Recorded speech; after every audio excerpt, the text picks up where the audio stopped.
que ya con todo lo que has dicho nos has ido como respondiendo varias preguntas, pero entonces yo sí quería como preguntarte como qué tan importante era la moral de una persona para tenerla en cuenta en cuanto a las opiniones que iban a aportar. O sea, la moral y la religión, ¿qué tanto influían en esta época? Bueno, eso es una pregunta muy importante. ¿Por qué? Porque con la vuelta al conservadurismo a finales del siglo XIX, la religión vuelve a tener, digamos, su papel trascendental en la vida cotidiana de las personas. Entonces la religión vuelve a posicionarse como aquella que define, por ejemplo, qué tipo de educación usted recibe, como aquella que define si el matrimonio va a ser civil, obviamente que no, si el matrimonio tiene que ser religioso, ¿cierto? Todo iba a configurar, digamos, todos unos valores morales que vuelven a estar presentes después de aquel periodo liberal. Pero hay una cosa importante, y es que hay dos cosas. En la Constitución de 1886, la religión, que esta época se llama la época de la regeneración en Colombia, se llama así, es un nombre muy significativo.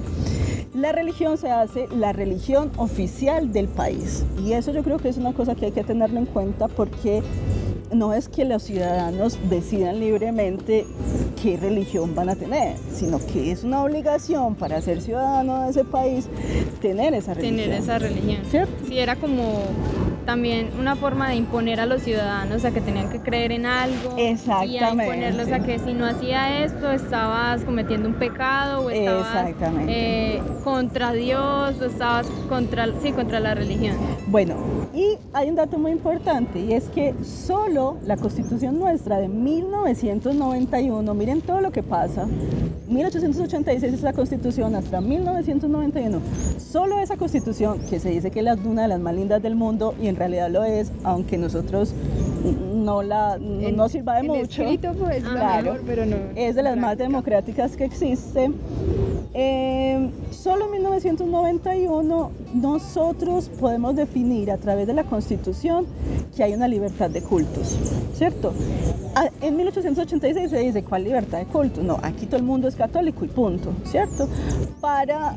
Por ejemplo, para ser el presidente, para ser un gobernador, el que tenía que decir que él era católico, él no podía tener otras prácticas religiosas. Bueno, y otra cosa importante de finales del siglo XIX, que eso va a marcar mucho la moral también y todo el asunto de la religión, es que se firma el concordato. En 1887, un año después de que se modifica la Constitución, somos el único país en Latinoamérica en ese momento que firma un concordato con la Santa Sede Católica.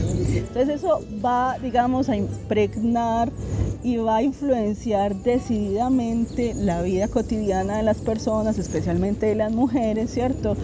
Y va a influenciar todo lo que será las decisiones de ellos, ¿cierto? Entonces, por ejemplo, uno no podía tener una educación cualquiera, la educación la impartían los religiosos y los sacerdotes y las monjas y las órdenes religiosas, en fin. Entonces, claro, la moral va a estar muy definida por esos valores cristianos, por esos valores del catolicismo. Entonces, claro, las mujeres tenían que ser recatadas, tenían que ser mujeres del hogar. Y bueno, y cuando una mujer, por ejemplo, no decidía casarse ni tener hijos, ¿qué pasaba? ¿Ustedes qué creen que pasaba? O sea, yo digo que la sociedad decía como que no servía, usted no servía, ya no va a procrear hijos, entonces usted no. Pues porque no me imagino que en esa época la mujer, su única función, por así decirlo, era utilizar su aparato reproductor, o sea, reproducir hijos y nada más, porque no tenían pues como el derecho de opinión, ni de votar, ni ¿no votaban?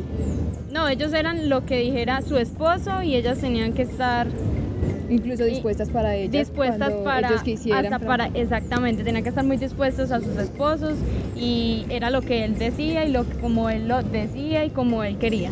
Exactamente. Entonces, cuando una mujer decidía que no iba a tener hijos ni a casarse, primero le decían que era una solterona, ¿cierto?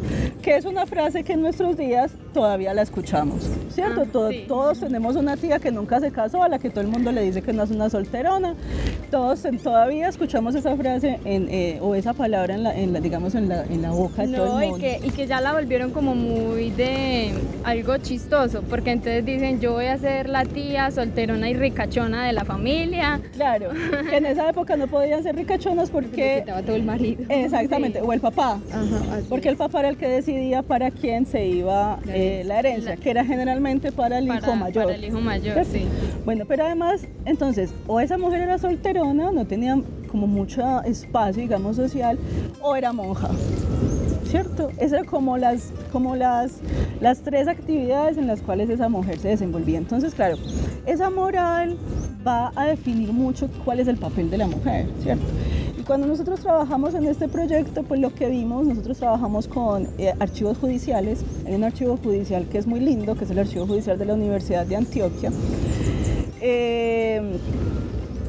Es un archivo judicial de la Universidad de Antioquia que, si ustedes alguna vez tienen como la curiosidad de ver qué era lo que pasaba en el siglo XIX en términos de los procesos judiciales, ¿cierto? Penales y civiles, pueden ir a acercarse de allá y pedir los archivos. Nosotros trabajamos con archivos que tenían que ver con abortos y delitos sexuales, precisamente porque queríamos ver qué pasaba con la mujer en esa época, ¿cierto? En relación con eso. Y nos dimos cuenta que la moral, claro, va a tener mucho que ver con cómo se concebía, por ejemplo, un delito con las mujeres. Por ejemplo, tenemos un caso que es un caso muy famoso, que es un caso de un cura de Sonsón. Es un caso de finales del siglo XIX que parece que seguramente tenía la costumbre de violar niñas, ¿cierto? ¿Quién era una niña en el siglo XIX? Una niña en el siglo XIX era la que tenía 12 años o menos, ¿cierto? Se suponía que las niñas o las mujeres que tenían 12 años o menos, ellas no podían como decidir nunca por sí mismas. Bueno, en realidad las mujeres nunca decidían por sí mismas, pero ellas no tenían como mucha capacidad de tener consentimiento de nada, ¿cierto? Entonces había un cura en Sonsón, no me acuerdo ahorita el nombre, es de finales del siglo XIX ese caso, que tenía como la costumbre de violar niñas o de desvirgarlas, vamos a decirlo así directamente. Pero él además usaba una estrategia y era que las llamaba para la casa cural y les preguntaba: ¿ustedes quieren la vocación? ¿Usted quiere la vocación? ¿Usted quiere ser una mujer santa? ¿Usted quiere ser una mujer devota? Venga que yo le enseño cómo. Y las violaba. A través de engaños. A través de engaños, bueno. Entonces hay una cosa que es interesante en ese periodo y es que se confía mucho en esas figuras, ¿cierto? Se confía mucho en lo que sería un cura, se confía mucho en la figura paterna. Por otro lado, en una sociedad que sigue siendo extremadamente machista, extremadamente conservadora, y que a pesar de que las mujeres peleamos todo el tiempo por nuestros espacios, sigue siendo dominada por, digamos, por esa estructura, que es una estructura histórica que se forma en realidad, por lo menos en nuestra época, para nuestra época, a finales del siglo XIX. Bueno, muchas gracias. O sea, vimos muy bien el cambio histórico, el contraste de lo que es hoy, la iglesia, la mujer, y muchas gracias por tu aporte. De nada, muchas gracias por invitarme y los felicito por el programa. Muchas gracias.